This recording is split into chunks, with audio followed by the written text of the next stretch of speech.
Continue fighting. The big question is why. This is the first concept I want to teach this morning. Salvation is progressive. Today we are going to realize that salvation is progressive. There are 3 phases and they all have to do with sin.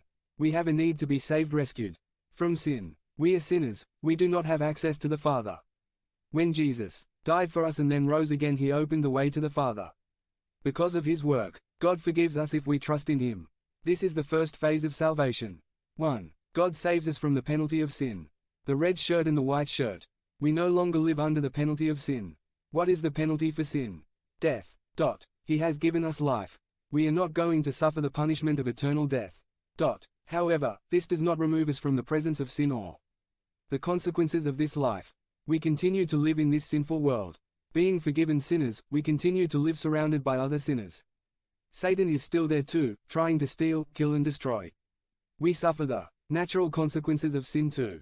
If I decided to rob a bank, they would drag me to jail.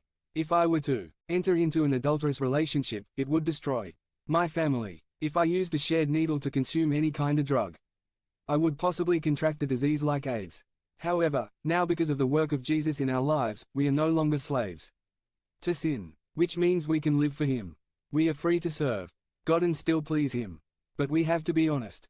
Even though we are free to please God, we struggle with rebellion. We want to do certain things that we did when we were slaves to sin, but at the same time we have the desire to please God. The second phase helps us understand this conflict. 2. God saves us from the power of sin. The green shirt. This means that God has not finished his work in us.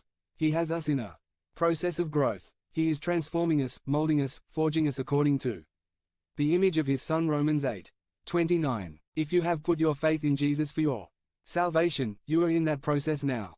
The green shirt represents that growth process. Now I just want to mention the next phase because it gives us a lot of hope. 3. God saves us from the presence of sin. The yellow shirt. Someday we will not struggle with sin.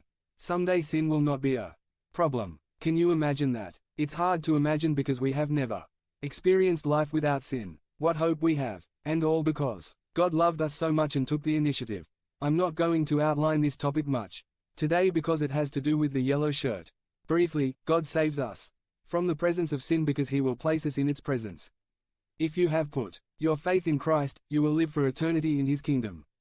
The Bible even says that God is going to create a new earth and sin will not remain in it. That day will be a day of great happiness. In the introduction I described the conflict we experience after trusting Jesus. If I have been forgiven and am now a new creation, why do I continue to struggle with sin? The short answer is that we have not been saved from the